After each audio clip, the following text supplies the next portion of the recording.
This audiovisual material was produced and published by 100 Books Collection. Practice daily. Do your research and change your life for the better. Please enjoy this 60 minutes lecture from 1967 by the great Neville Goddard on your favorite channel at 100 Books Collection. Imagination creates reality. Neville Goddard. Your own wonderful human imagination is the true creative power of God within you. It is your savior. If you were thirsty, water would be your savior. If you needed a job, employment would be your savior. Your imagination is the power to save you from whatever circumstance you find yourself in. You can experience your heart's desire through the use of your imagination. Nothing is impossible for your imagination. Your imagination is unlimited in what it can accomplish. If you can imagine something, you can achieve it. Let me give you an example. If you could not walk and were confined to a wheelchair, you could close your eyes and imagine yourself running along the beach or wading in the water. If you imagined yourself doing this until it became real, you could achieve a healing that would allow you to actually walk or run. The way to use your imagination creatively is as follows. Relax in a chair or on a bed and close your eyes.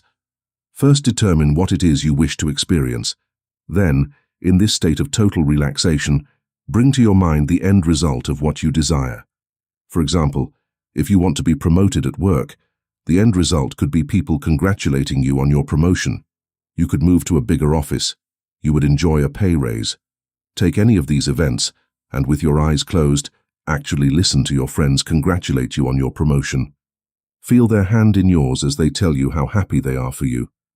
As you really feel them congratulating you, your imagination will go to work to bring about that state in your outer world. You need not worry about how this will be accomplished. Your imagination will use whatever natural means necessary to accomplish it. I am the beginning and the end. My ways are undecipherable. What you do with your imagination is an instant creative act.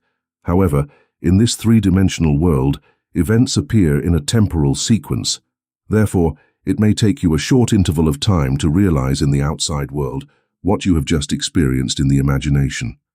After you have performed this act in your imagination, open your eyes and go about your normal, natural business, trusting that what you have done must bear fruit in your world. Make your inner conversations conform to your imaginary act. You have planted a seed and soon you will see the harvest of what you have sown. When you go into your imagination, make sure you are actually performing the action, hearing the words, touching the object or smelling the aroma in your self-conceived drama. What you do in your imagination is not a mere daydream in which you see events in your mind's eye. You must enter the dream as if you were really there. You must do then now and do there here. To make this perfectly clear, imagine that you had the experience of driving a new car after you had achieved your goal. In that case, you would not merely see a new car in your mind. You must actually enter into the dream, sit behind the wheel, smell the newness of the interior, feel yourself enjoying a comfortable ride. Feel the happiness that will come over you as you fulfill your dream. What you experience in imagination is a real creative act. It is a fact in the fourth dimension of space and will make its appearance in this three-dimensional world as surely as planting a seed will result in the growth of a particular plant. Once you have planted this seed in your imagination, do not uproot it by worrying about how it will take place. Each seed has its own timing. Some take a few days, some take a little longer. Trust that what you have planted will appear in your world. Your imagination will bring out everything it needs to turn your dream into reality. If it is necessary for other people to play a role to achieve your end, your imagination will draw that person into your drama to play their part in the sequence of events. Your only responsibility is to remain true to your imaginary act until you experience it in your outer world. You can repeat your imaginary act every night before you go to sleep. In fact, you may want to act out this drama over and over again until it seems normal and natural to you as you fall asleep. Your imagination will put the means to perform your dream while your conscious mind sleeps. Bring your five senses into play as you perform your imaginary activity. Actually hear a friend's voice congratulating you or feel yourself hugging that person.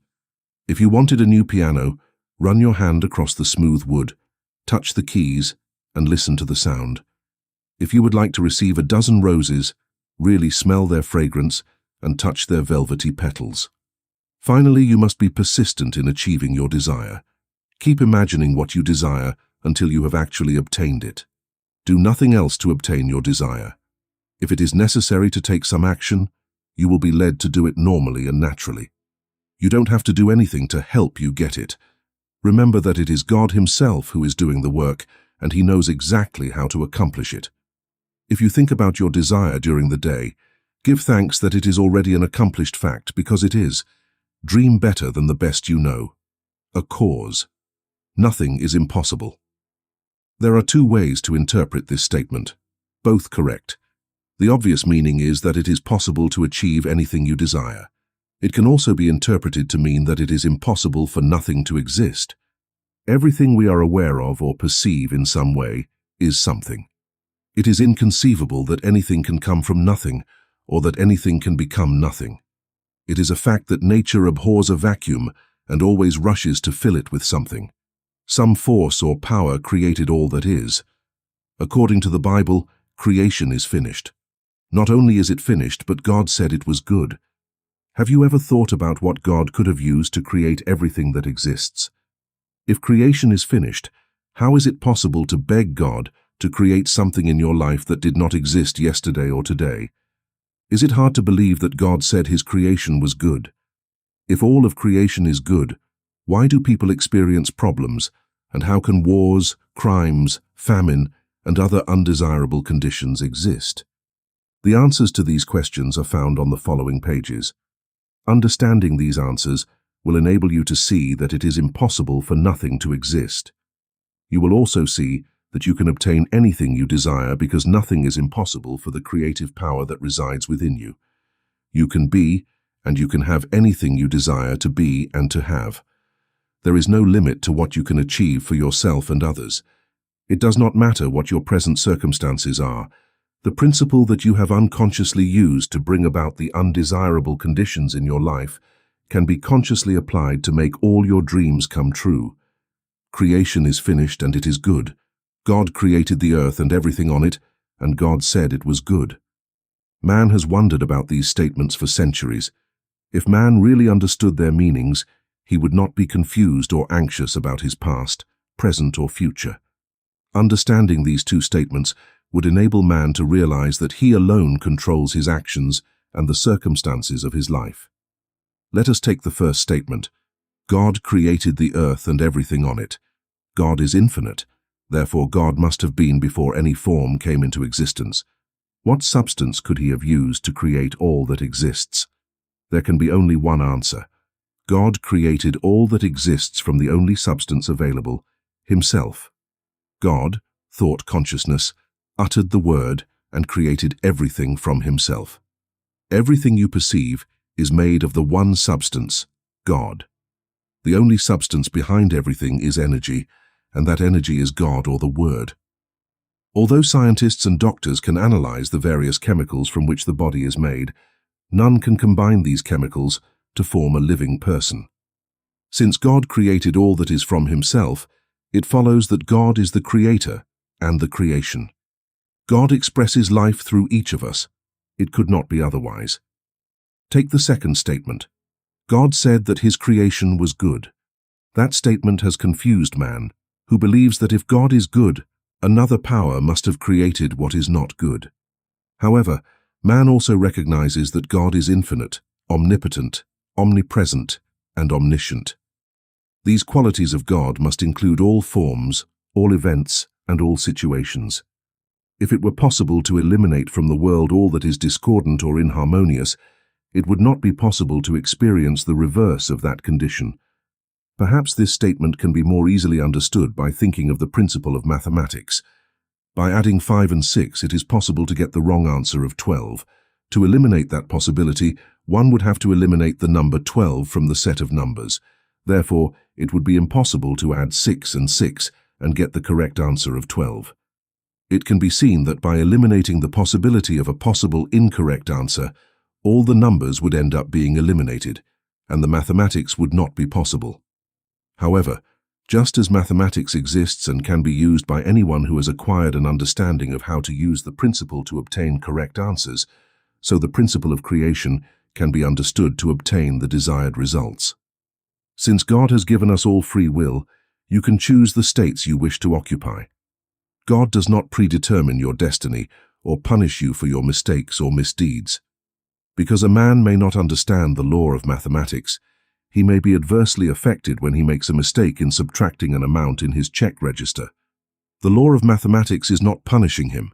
The law simply is and can be used correctly or incorrectly. God has allowed you complete freedom to choose what you will encounter. When you come to the realization that you are God in form and expression, you will seek to experience greater good and nobler purposes for yourself and others. In the beginning was the Word, and the Word was with God, and the Word was God. The Word is thought or imagination. God imagined the world, and it became what he conceived. This is the principle upon which all creation rests. Since God became man to give life to man, man must contain that same creative principle within him. The kingdom of heaven is within you.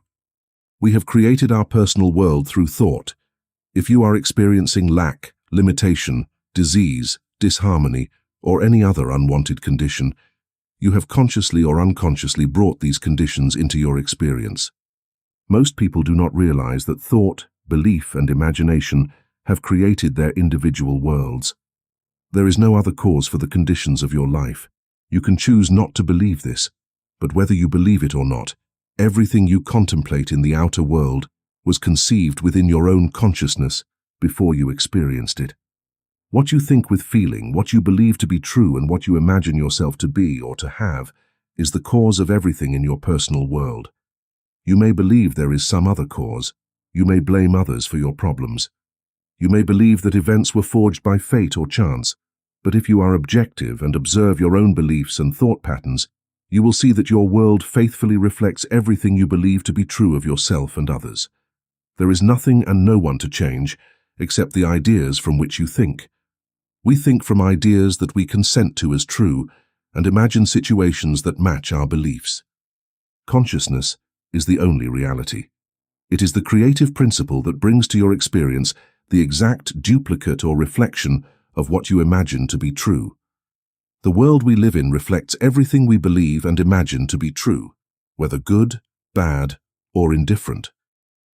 The sooner man divests himself of the belief in a second cause, the sooner he will realize that nothing happens to him except what originates in his own consciousness. I do not deny that man believes that if he contracts a certain germ or virus, he will manifest a certain ailment or disease. If he contemplates the cause, he may come to the conclusion that it is because he came in contact with another person who had the bug. He does not realize that, in a way, his own feelings about health or illness attracted the ailment he has. If viruses or germs were really the cause of disease, everyone who came in contact with a particular virus would be affected. The outside world merely reflects what man is in his own consciousness. It does not matter what you have been taught. You can change your beliefs and thus change the circumstances of your life. The Bible says that when you pray, believe that you have received and you shall have it. Most of us have read or heard this statement at one time or another. Few people have actually prayed that way. Have you ever been sick and prayed for health? If you needed money, did you believe when you prayed that you already had the sum you asked for? Most people pray to God to change something in their lives or to give them something they don't have. If their prayers are not answered, they think that God has a reason for denying them that particular thing. They think that maybe God did not grant their request because he did not want them to achieve their desire for some reason that only God knows. Man sometimes thinks that God does not answer prayers because man is not worthy of what he seeks. Man must learn to believe in that which, for the moment, he does not see in order to be granted what he wishes to have. Man's prayers are always heard, for he always receives what he believes in. The law governing prayer is impersonal. Belief is the necessary condition for the realization of desire. No amount of supplications or rituals will bring the fulfillment of your desires if it is not the belief that you are or have that which you desire. Faith is the certainty of what is hoped for, the conviction of what is not seen. The full meaning of this statement must be understood. If the meaning were understood, man would have no problem in achieving his goals. Most men believe that nothing is impossible for God, that God could do anything if he chose to do it. So man believes that he has faith in God and prays to God for what he wants. If his prayer is not granted, he thinks that either he has not prayed enough or long enough, or that God has decided not to grant him what he asked for. However, faith is the real substance of what you hope for. It is the evidence of what you desire that you do not see in the outside world. What you want to do or be has already been created. Therefore, it really exists. It is possible to bring into your world anything in creation by your belief that you already have it. Faith that what you want is already a fact is the means by which you activate the invisible state. That state is then reflected in your outer world. Creation is finished. God cannot create anything that does not already exist. Faith, or the belief that you already are or have what you desire, is the only means by which you experience your desires. No limitation is imposed on what you can have, except your inability to assume possession of the quality or thing desired. How the law works. The law of identical harvest or cause and effect is impersonal and can be used to bring into your experience anything you can conceive of. Since creation is complete, all possible states already exist.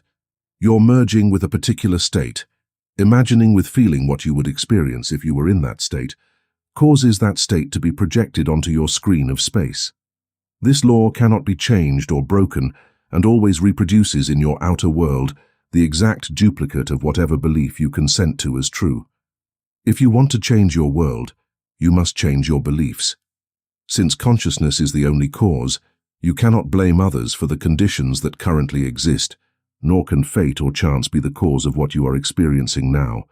Nothing can alter the course of events in your life except a change in your own consciousness. Whatever is appearing in your world now, though it may seem real and an unalterable fact, is a reflection of previous activity in your own consciousness. Therefore, a change in consciousness will reflect that change in the future as surely as past beliefs reflect the present. Man is pure formless consciousness, and what he conceives himself to be is an illusion or reflection of the particular ideas he holds to be true. These illusions exist only as long as man focuses his attention upon them and gives them life. The conscious mind forms beliefs and opinions from the evidence of the senses or the perceived external world. The creative power within each of us accepts as true what the conscious mind impresses upon it. Your creative power takes those ideas, which are thought with feeling, and projects them into your outer world. It is important to remember that not all thoughts are creative. Only those that are believed to be true or that are attached to a feeling create the circumstances and events that you will encounter. Therefore, emotions such as anger, fear, love, or joy are creative.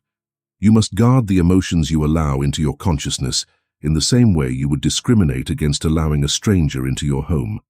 You cannot allow negative emotions to fill your mind without suffering the consequences of experiencing the state with which those emotions are attached. Fear of loss brings loss into your world. You could take every external precaution to protect yourself from loss, but if you fear loss, you will most certainly experience it in your affairs.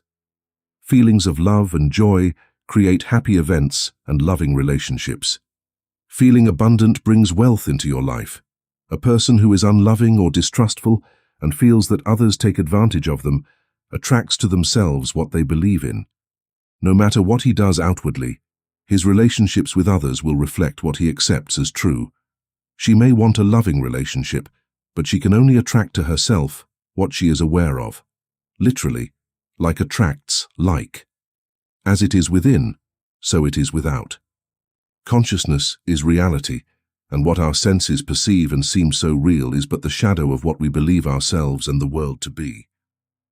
Conscious use of the law. At this point, I'm going to talk about who I am and what I am doing. If that sounds self-centered, it is.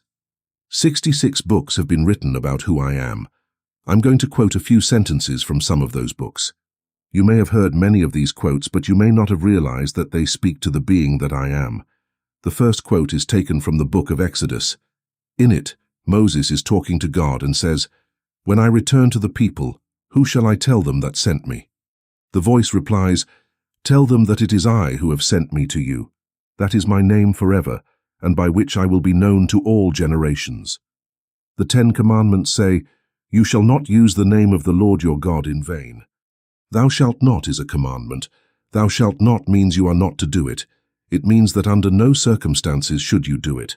That name is I am. Now, first of all, we have all forgotten his name. We say I am hundreds of times a day and we don't know that we are using God's name. Second, we try to break the commandment all day long. We do not pay attention to what we say following I am. When we say I am and follow it with something we would not like in our world, we are using the name of the Lord, but not in vain. The Bible declares that we cannot use the name in vain. Nothing we say preceded by I am is in vain. That is his name. It is God himself, and because it is God, it is creative. God gave us himself. He is I am, and that is what I am. I can never forget that I am. I can forget who I am or where I am, but I can never forget that I exist. Every time I say I am creating something. To pray is to believe that we have already received what we ask for. When I say I am attaching my consciousness of being to something. Now, you can lie and not believe what you are saying, but you cannot believe something about I am and not create it. We are creating morning, noon, and night by our I am statements. If you say, I don't feel well, and you believe it, you are perpetuating disease in your life. You must change those affirmations to I feel great. We were taught, let the weak say, I am strong. But you can't parrot that. We have to pray, say I am, believing it to be true, and then we will receive. First, we must be like the watchman at the gate. We must watch every thought that contains I am. If you are observant, you will see that you have created every circumstance and experience in your life. Another important word to watch for is if. The conscious mind is very subtle in expressing doubt, Satan or the devil. We can keep our mind focused on what we want by using positive I statements. If we are not careful, we can let a little if slip in without recognizing its implication.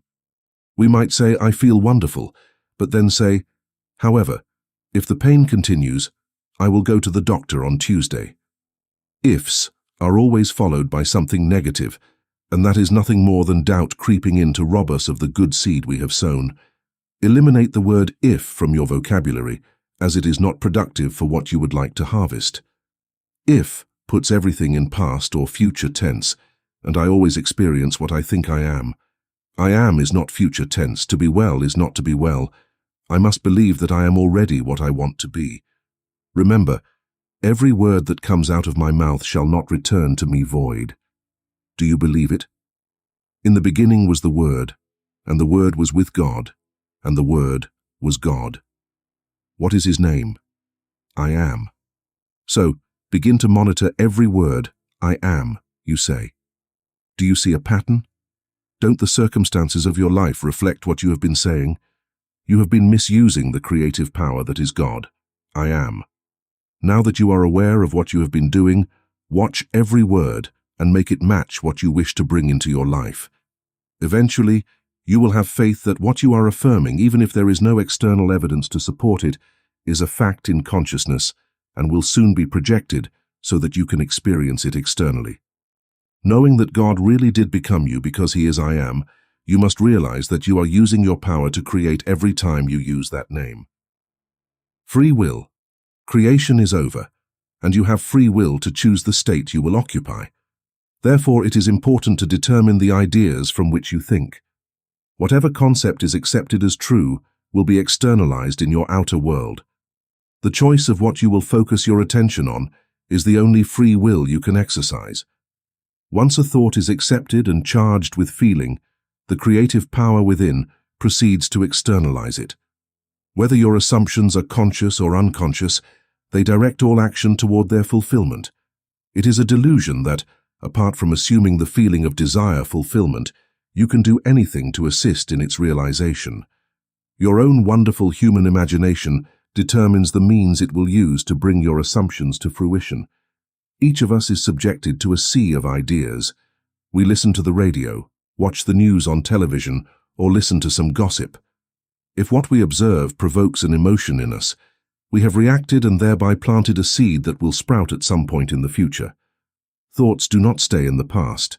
Rather, they move into the future to confront us so that we can see what we have planted, whether wisely or unwisely.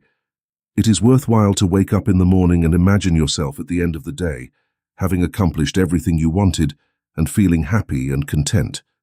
If there is a situation you are going to encounter later in the day that worries you, spend a few moments imagining the outcome you wish to experience. These imaginary activities will now move forward into your future to reveal the harvest you so wisely sowed. Desire. Desire is a gift from God. Man does not have to do anything but accept the gift, simply giving thanks for the invisible reality before observing it in his outer world. Through desire, God invites us to raise our consciousness to higher and higher levels.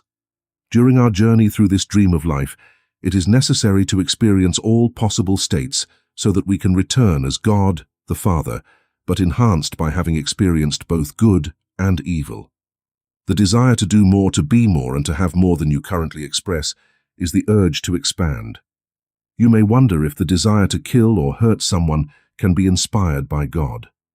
The answer is that, in reality, no man desires to kill or harm another. He may desire freedom from that apparent other, and through his limited understanding, feels that the only way he can achieve that freedom is by destroying the other. Man does not realize that the desire for freedom contains within itself the power and the means to fulfillment. Because of his lack of faith, man distorts these gifts of God. He does not realize that God, the wisdom and power within him, has ways that he, as man, is unaware of and can no longer discover. Learn to be grateful for the desires you have been given. They already exist and are ready to incarnate in your world. You are not called upon to do anything to help their realization, except to free your mind of any doubts as to how they will arrive, and accept them fully as you would a gift from a loved one. Be observant. The importance of objectively observing your thoughts cannot be overemphasized. It is easy to fall into thought patterns that can get in the way of achieving our desires. It is then easy to blame others or attribute our frustrations to second causes. Being a rather impatient person, I tend to be anxious about getting home after work, and I especially dislike waiting in lines. I began to realize that no matter what time I chose to shop at the grocery store, I would encounter problems at the checkout, price checking, people writing checks and having trouble finding their ID, and other delays. These occasions terrified me, and I wanted to do something to remedy this annoying situation. When I began to observe my thoughts, I discovered that, as I stood in line, I kept telling myself, "I always have to wait." Then I realized that those affirmations made over and over again had created what I did not want to experience. I consciously changed that affirmation to, "No matter when I stand in the market, I never have to wait." Sure enough, that new affirmation worked just as well as the old negative one. As you begin to observe your thoughts, don't be discouraged if you find that your internal conversations don't match how you would feel if you had achieved your goal. You must first become aware of what you are doing with your creative power before you can begin to change it. I ask you to go down to the potter's house and see what he is doing. If the pot is broken, transform it back into the kind of pot that pleases you. When you begin to observe your thoughts, you cannot help but realize that you alone are the cause of everything that comes into your world. Only you can change it. Appearances. What you encounter in your world now is the result of your past thoughts, beliefs, feelings, and imaginal activity. These appearances will continue to exist as long as you give them life through your consciousness. You must ignore the evidence of your senses regarding any undesirable conditions in your life. You must imagine and feel that you have already attained that which you want to experience, rather than that which you do not want to continue to exist. This may seem difficult, yet you have probably exercised this principle unconsciously to produce negative results. When I was in my early 20s, I found myself in a situation that I found very unpleasant and wanted to get out of it. After attending a lecture by Neville, I waited to talk to him afterwards. I briefly told him about my unhappy circumstances and hoped he would offer some advice on how to change them. He smiled at me and said, "Don't take it." At that point in my life, I didn't fully understand what Neville had been teaching. I thought he had misunderstood my question, and I tried to clarify my problem by saying that I had already made the choice to be in the situation I now found so unpleasant. Neville smiled again and said, "Don't accept it." I left his presence rather frustrated, thinking that he had not understood my problem. I continued reading the 2 books I had by Neville. I gradually came to understand that, whatever my circumstances, I didn't have to accept them as final. I began to imagine what I wanted, instead of focusing my thoughts on my negative surroundings. 2 weeks after I began my imaginary acts, an event occurred that was decisive for my heart's desire to be fulfilled 5 months later: a new house. In the meantime, the situation that had been so depressing to me improved, and I spent the next 5 months planning what I would do in my new home. Think of a disappointment you've had in the past. Perhaps you were looking forward to attending a special event with someone. In anticipating it, did you think, "This is too good to be true. Something will probably happen to spoil it"? Something probably happened that created a conflict, or caused you to miss it altogether. It is relatively easy for human beings to look down on the promise of something good by thinking of all the reasons why they can't get it. People around you may be quick to point out that you are unrealistic when you mention a desire that seems difficult or impossible to achieve. We must all be unrealistic in the face of the army of doubt if we want to see our desire fulfilled. We are called to disregard the facts that would deny the attainment of our heart's desire. Habit is the only thing that keeps our thoughts moving along the old, familiar, negative grooves. No one but you can change your thought patterns and therefore your life. It is worth all the effort it may take to focus your attention and feel as if you already possess what you desire instead of things as they are. Consciousness is the only cause and the only reality. Every negative experience was produced by first giving attention and feeling to that condition. What consciousness has done, it can undo. Your responsibility is to imprint in your mind the change you wish to express. Your imagination is the creative power that can and will accomplish the end effortlessly and naturally. Appearances confirm our old habitual patterns of thinking. What you imagine yourself to be today will be projected into your world tomorrow. Persistence in assuming that you are the person you wish to be, despite your present circumstances, is the only condition imposed on you to embody that ideal. Inner conversations. We are all mentally talking within ourselves every waking moment. Our inner conversations must coincide with the desire fulfilled if we are to make our wish come true. If our desire is for a better job, and we imagine that we are congratulated because we are gainfully employed in a wonderful position, we must also match our inner conversations to that end. We must be sure that we are not saying inside ourselves something like, "That boss of mine doesn't believe in promoting people," or "It would be hard to find any job at my age, let alone a better one," or similar statements that would imply that we don't have what we desire. We must persist in the feeling of our imaginal act by making our mental conversations conform to what we would say if we had already realized our goal. If, for example, we desired to have a new car, we might imagine a new car parked in our garage, or imagine ourselves driving it, or imagine our friends admiring it. Next, we should make our inner conversations reflect the kind of conversations we would have if we actually owned a new car. Our conversations could consist of talking about our new car with friends, for example, telling them about the wonderful mileage we are getting, or listening to our friends tell us how much they enjoy driving our new car, etc. Our internal conversations are as creative as our deliberate imagination of the wish fulfilled. In fact, if they are of the opposite nature, they may negate what we have imagined. You must watch what you say internally to make sure that these conversations match your fulfilled desire. If you find that these internal conversations contradict what you would like to achieve, revise them so that they follow the path that would indicate that you already have what you desire, or that you are already the person you wish to be. Review. Our current world reflects the sum total of everything you believe to be true about yourself and others. What you imagine yourself to be today goes on and will confront you in the future. If you have forgotten your imagined activities of the past, what you see appearing in your world indicates the kind of seeds you have previously sown. To assume the feeling of your desire fulfilled is to use your imagination creatively to bring into your world that which you wish to experience. You can use the art of revision to change the effects of previous thoughts and beliefs. If, for example, you went to an interview for a job you really wanted, but later found out that someone else had been hired, you can revise that news to match what you wish you had heard. If you react by becoming depressed or taking on any other negative attitude, you will experience the same type of rejection in the future. Your reactions, positive or negative, are creators of future circumstances.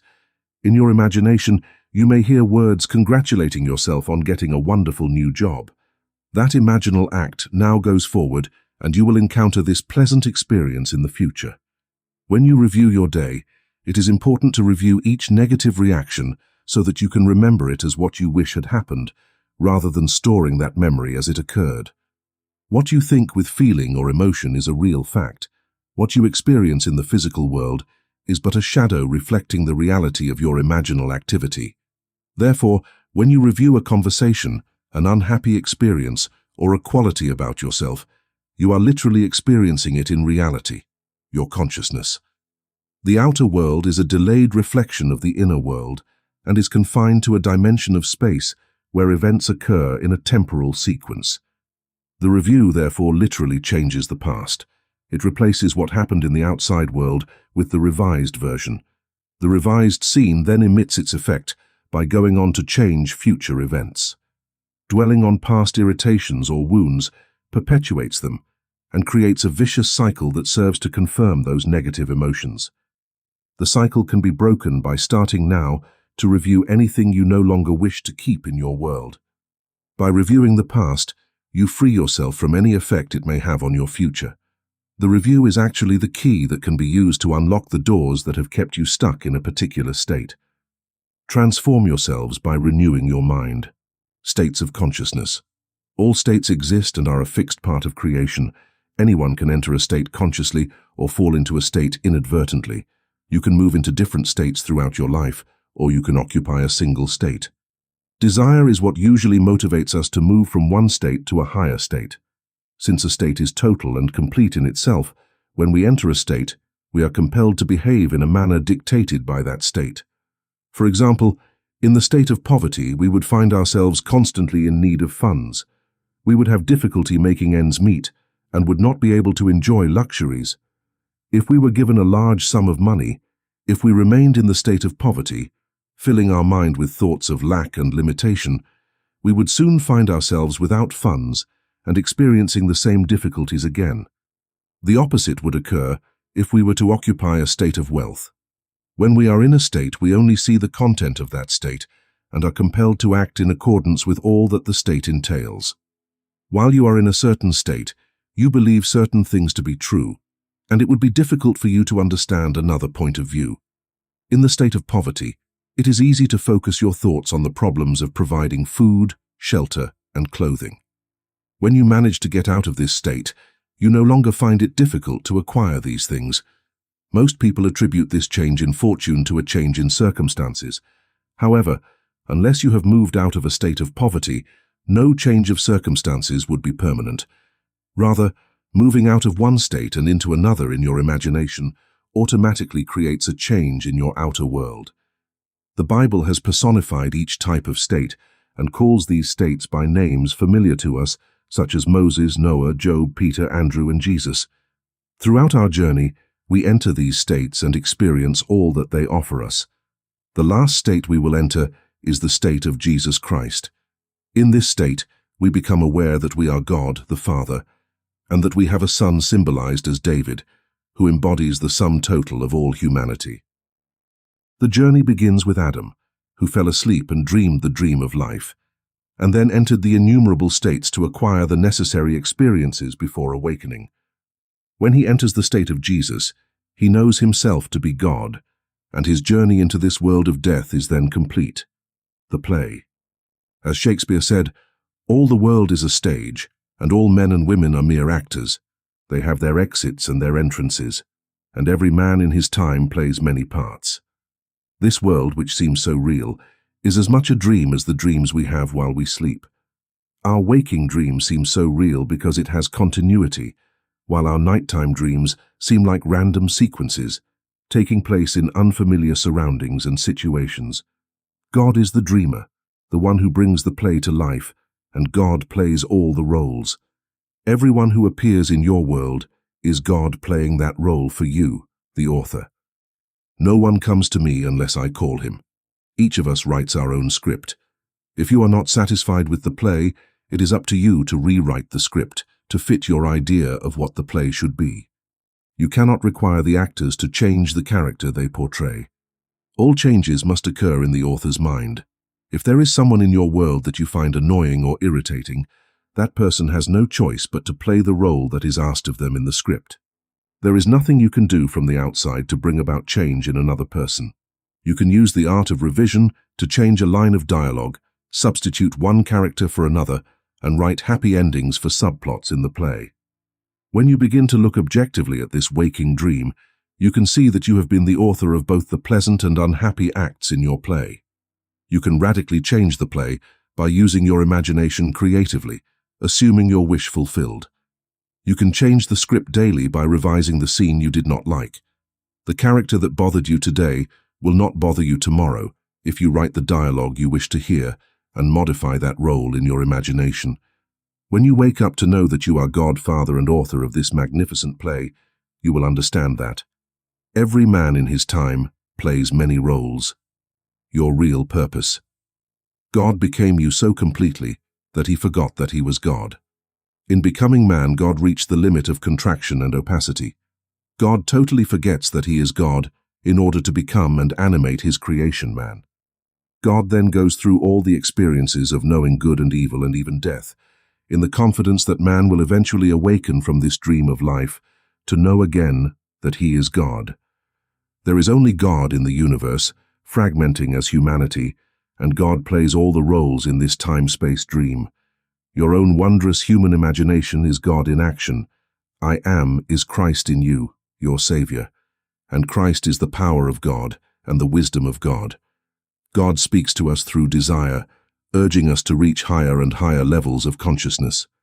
By exercising his own wonderful human imagination to achieve these desires, man is actually experiencing God in action. Through faith in his imagination, man will eventually conclude that Christ, the power and wisdom of God, is within him as his imagination. At the end of this fabulous journey or dream of life, man will awaken to remember that he is God, the Father, enhanced by the experiences he put himself through when he forgot he was God. Man's sole purpose is to experience Scripture, all states of consciousness personified as men in the Bible. Man's goal is to reach the state called Jesus Christ. Then he will know that he is really the Father, Jesus, and that his Son is Christ, all mankind merged into one being. Man may have many goals in the meantime, to accumulate possessions, become powerful, become famous, or express whatever he desires. Eventually, the hunger to know God will come upon him, and then he will have the experiences that are necessary to bring to his memory that he truly is God, the Father. Case histories. This story concerns a woman, whom we will refer to as Mrs. A.B. She knew that imagination creates reality, and had taught this principle to her 3 children, ages 12, 10, and 6. She had practiced this principle for years to obtain the things she desired. Although her husband had also heard this teaching, he had not put it into practice, and in fact was quite skeptical of the results. One Sunday afternoon, this family was out for a walk and came across a new area of houses for sale. Since it was a nice rural area, they stopped to look at the new models. They all loved the area, and the homes were big and beautiful, with all kinds of modern conveniences. On the way home, they talked about how wonderful it would be to have a new home in this area. They already owned a house, but had taken out a loan and had very little equity they could get from selling it. The husband said that, although he would like to buy the house, it was not possible, as they could not raise the money needed for the down payment. Even if they sold their current house, the realtor's commission would be equal to the little equity they would get. Mrs. A.B. told her husband that the only way to get the down payment would be to sell the house on her own, and thus keep the commission. The husband was very pessimistic about this, but told his wife to go ahead and put an ad in the newspaper, even though he knew it wouldn't do any good. He was sure there was no chance of selling the house this way. The wife placed a small ad in the newspaper, advertising her house for sale. A few nights later, when the husband had gone to bed early, she and her children drove to the area of new houses. She thought that if she could walk through the new house and get the feeling of actually living there, she would get her dream house. It was dark when they arrived, but they found one of the houses open. She and the 3 children toured the house. The children decided which room each would occupy if they actually lived there. The mother asked the children to sleep in the new house of their imagination that night, and she planned to do the same. For the next few days, they imagined themselves living in their new house and taking walks in the adjacent forest. Later that week, a man answered the newspaper ad. He didn't seem very enthusiastic about buying the house, but returned later that day with his wife. He told Mrs. A.B. that they had decided to buy the house for the price she was asking. When Mrs. A.B. expressed concern about how they were going to deposit the house, he told her that he was a real estate agent and that he would do it through the company he worked for. This family received the exact amount of money needed for the down payment on their new home. The escrow was very short, and the family moved into their new home a month later. Mrs. A.B. knew that if she imagined sleeping in her new house, she would end up sleeping there in the flesh. Her children also learned to get their heart's desires through the use of imagination.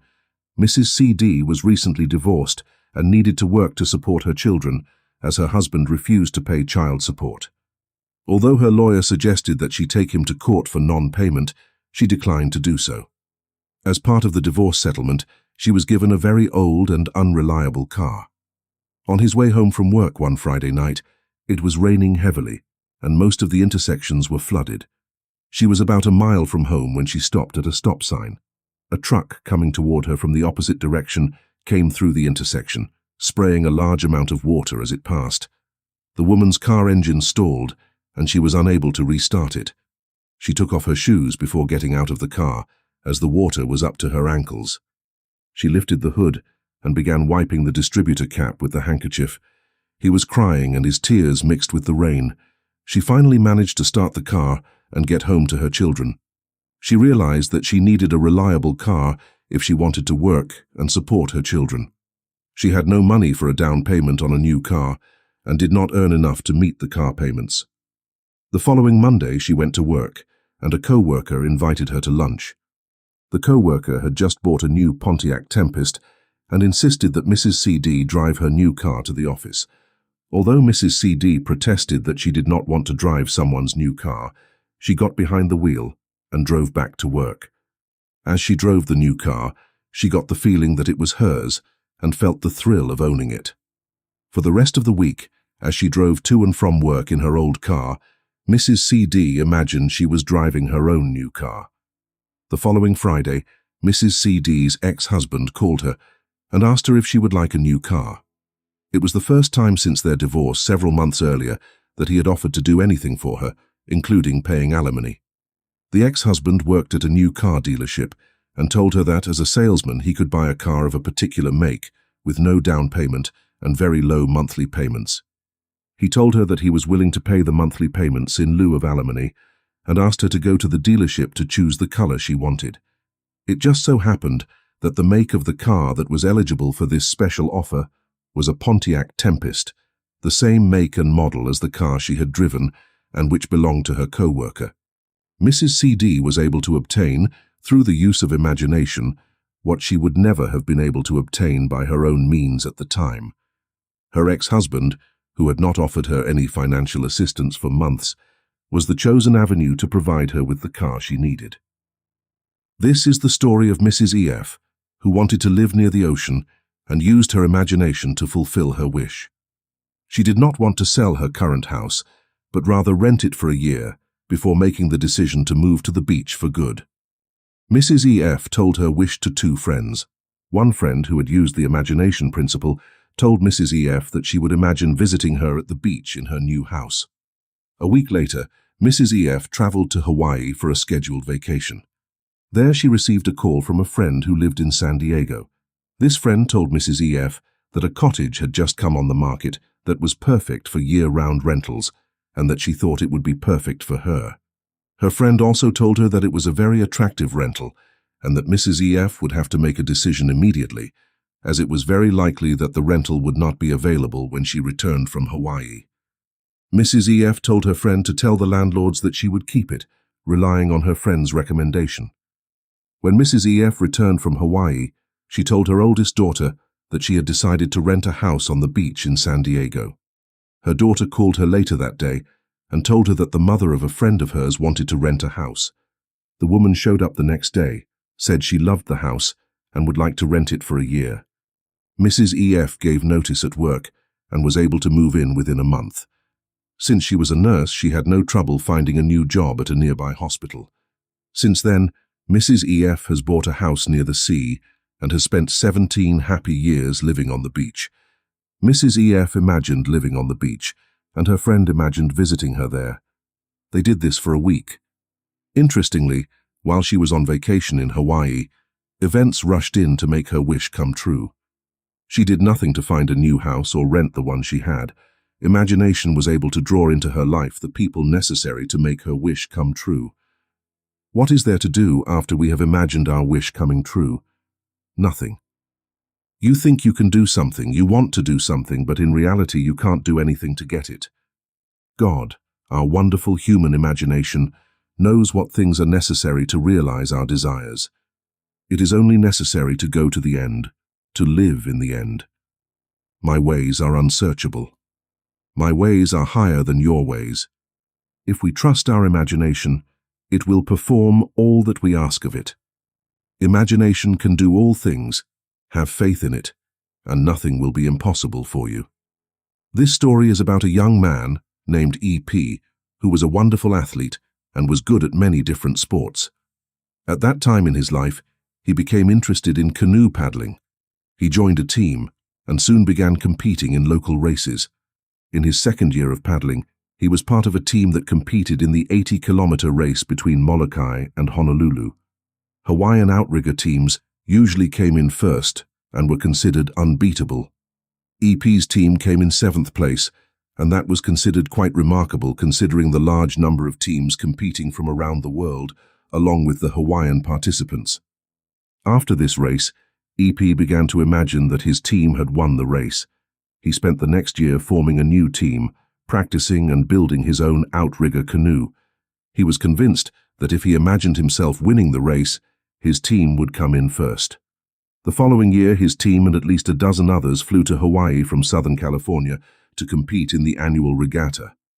There were several teams with much more experience that were considered likely to place in the top 10, although the Hawaiians were still considered the favorites. At the end of the race, the EP team finished first, ahead of the Hawaiians and all the other teams.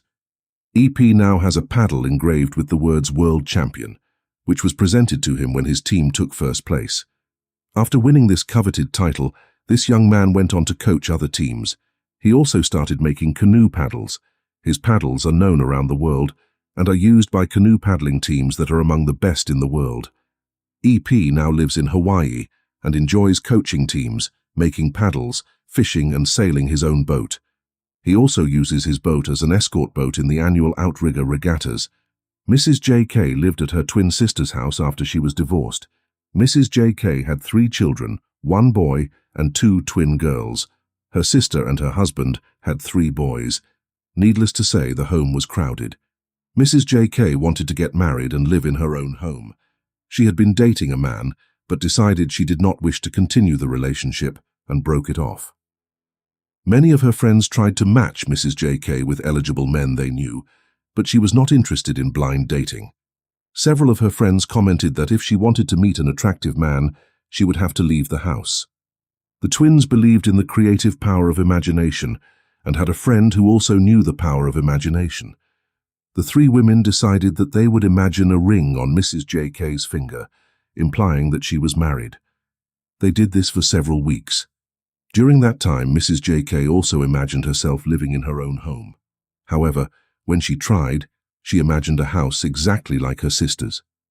One day, Mrs. J.K. received a call from a friend who asked her to come over to her house to help her wallpaper the kitchen.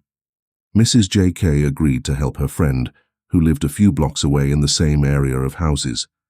While she was there, a neighbor came to visit her friend. The friend introduced Mrs. J.K. to her neighbor. The neighbor called Mrs. J.K. and they began dating. 5 months later, Mrs. J.K. married this man. The interesting thing about this story is that all of these people lived in the same housing development. There were only 4 houses in the 1200 tract that had the same floor plan. Yes, this woman's husband owned one of the houses that had the same floor plan as Mrs. J.K.'s twin sister. Although Mrs. J.K. imagined herself living in her own house, she had only been able to imagine living in a house identical to her sister's house. This is a story about the friend, Mrs. L.M., who had introduced Mrs. J.K. to her new husband. During their friendship, Mrs. J.K. had tried to explain the principle of imagination to her friend, who was very doubtful that it would work. One day, Mrs. J.K. asked her friend to attend one of Neville's lectures. Mrs. L.M. agreed to attend, but she was not very convinced that imagining she had what she wanted would get it. But she decided to imagine a very simple thing, the receipt of a handkerchief. She imagined that someone had given it to her and gave up the idea. To her surprise, she received a handkerchief in the mail from the mother of a friend who came to eat at her house while she was in town visiting. This woman sent Mrs. L.M. a handkerchief with a thank you note. Mrs. L.M. was not only surprised to receive the gift, she was very frightened as she thought there was something supernatural about it. Mrs. L.M. had tried to disprove that imagination produces the desired thing. When she received the handkerchief she had imagined, she interpreted it as a kind of black magic and wanted nothing more to do with this teaching. I could relate hundreds of incidents involving dozens of people in which imagination was used to obtain the desired results. I have chosen just a few stories to illustrate that imagination can be used to solve all kinds of problems and make all your heart's desires come true. Now let us enter into the silence. Thank you for loyally listening to 100 Books Collection. With your support, we are able to create more and more life-changing materials for every soul on earth.